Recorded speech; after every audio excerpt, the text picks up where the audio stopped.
Salut, c'est Laurent, j'espère que tu vas bien. Je suis content de te retrouver sur ma chaîne pour cette vidéo. Récemment, j'avais mis en ligne une vidéo à propos de l'UX Design et la vidéo s'appelait l'UX Design, c'est quoi? Tu peux d'ailleurs retrouver le lien dans la fiche ici. Dans cette vidéo, je disais que l'UX Design, je le comparais à une espèce de grande armoire avec plusieurs tiroirs à l'intérieur et qui comportait donc différentes disciplines. Mais je disais surtout que l'expérience utilisateur n'est pas juste destinée à des produits digitaux, c'est-à-dire des sites web, des applications mobiles ou bien des applications métiers, mais que l'utilisateur pouvait avoir donc différentes expériences, que ce soit dans un magasin, dans une file d'attente, bref, dans différents environnements. Et aujourd'hui, on va parler d'un environnement. Je crois que c'est la première fois que je l'aborde. On va parler d'automobile et en particulier du groupe suédois Volvo qui vient de présenter son concept car, la Volvo 360C. Alors tu vas me dire, oui Laurent, mais quel rapport entre ta chaîne YouTube, l'UX Design, l'UI Design, etc. Eh bien en fait, le Volvo 360C est un concept car qui est quand même assez autonome, électrique, mais le reste de la philosophie est en rupture complète avec ce que proposent les autres fabricants. Mais pour que tu comprennes de quoi je parle, je te propose de regarder immédiatement le film de présentation. Go! Origin to destination, A to B. The triumph of human civilization relies on our ability to cover ever larger distances. Travel is as essential to life as the blood in your veins. From the turn of the 20th century, the automobile has shaped the man-made world and profoundly enriched the way we live. It shifted our perception of time and space. Days and weeks on foot or horseback became hours on the road. The miracle of flight further amplified our ability to reach further and faster than ever before. But to fit in an increasingly systematic and mechanized world, we find ourselves having to behave more like machines. In our striving for efficiency, have we lost empathy for the traveler? Efficiency shouldn't be about how much more work you can squeeze into your day. It shouldn't be how quickly you can get to where you're going, but how you get there.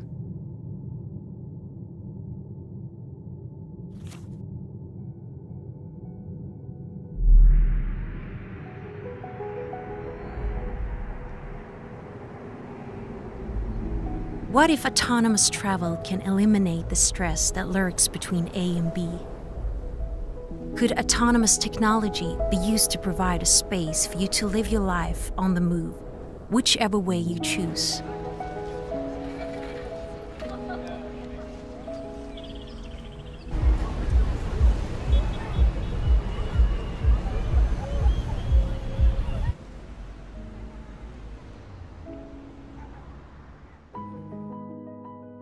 The 360C is a link that provides seamlessness between origin and destination, so your life, work, relationships, and well-being don't have to be put on pause just because you're on the move.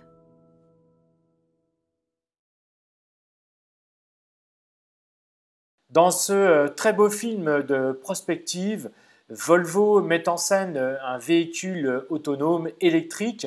D'ailleurs, on ne sait pas vraiment si le produit va exister, mais ce sera peut-être pour demain, voire après-demain, et propose en tout cas quelque chose de complètement innovant qui s'appellerait peut-être une chambre d'hôtel mobile qui attendrait l'utilisateur devant chez lui et qui, après une bonne nuit de sommeil, le déposera à une adresse exacte le lendemain.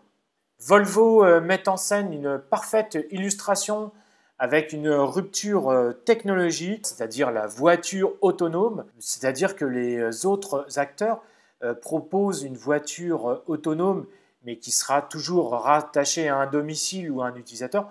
Volvo, pas du tout. Volvo, c'est un produit qui sera mis à la disposition de centaines d'utilisateurs et puis au service d'un besoin qui peut transformer une économie, c'est-à-dire le voyage, et puis en fusionnant un autre écosystème qui sera beaucoup plus complexe, c'est-à-dire le voyage, les vols à moyen ou court courrier qui sont aujourd'hui exploités par différentes compagnies aériennes ou par les trains à grande vitesse.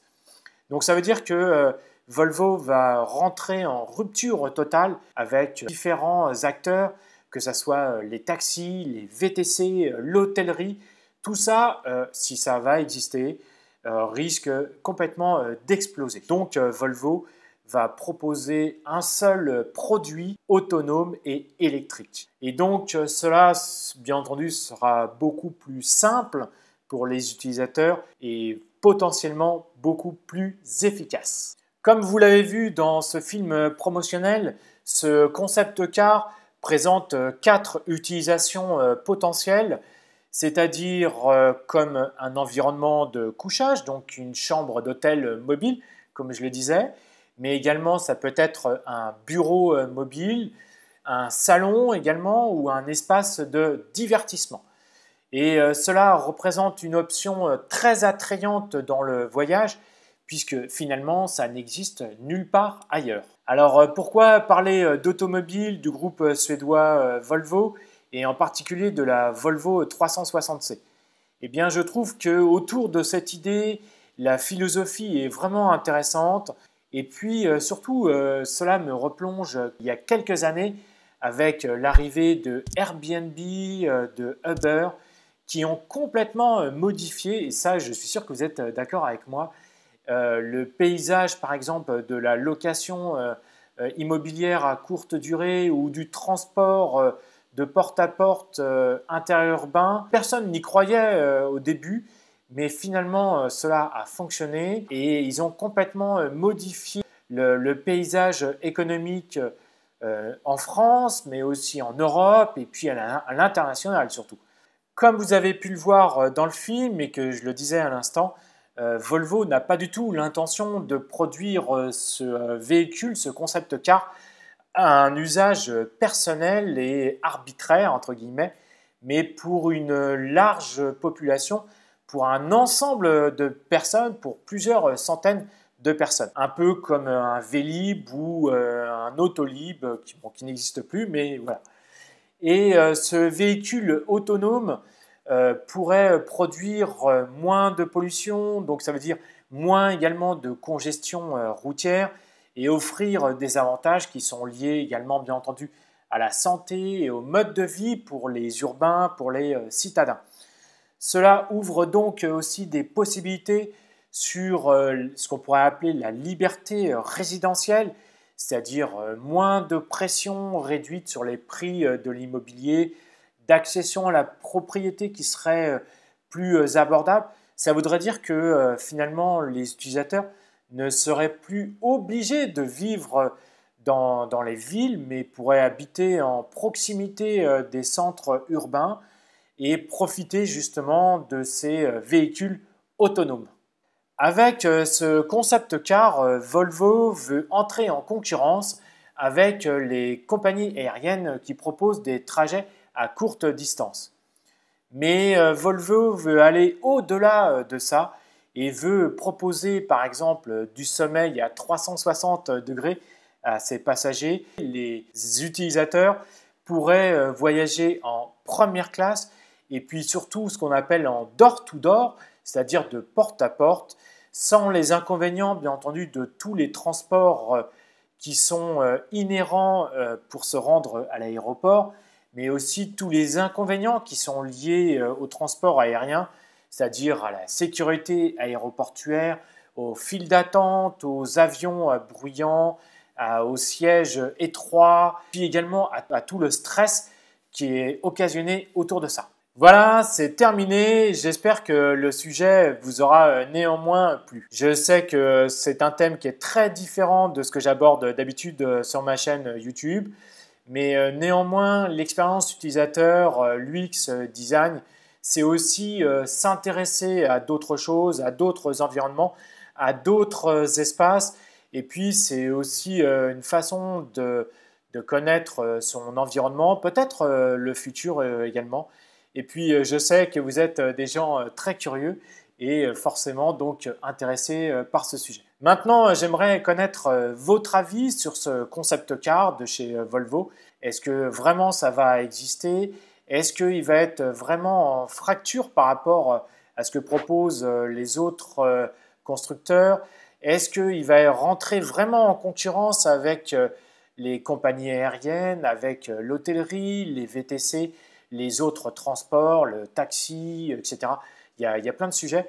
Voilà, lâchez-vous dans les commentaires et comme ça on pourra continuer à échanger sur ce sujet. Voilà, cette vidéo est maintenant terminée. J'espère qu'elle t'aura plu. N'hésite pas à mettre un like, à partager la vidéo.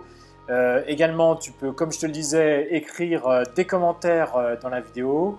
Et puis, n'oublie pas d'actionner le bouton cloche pour recevoir toutes les notifications par rapport à ma chaîne et les autres vidéos que je mettrai également en ligne. Surtout, si ça n'est pas encore fait, abonne-toi à ma chaîne YouTube. Voilà, je te dis donc à très bientôt pour une nouvelle vidéo. Ciao, ciao!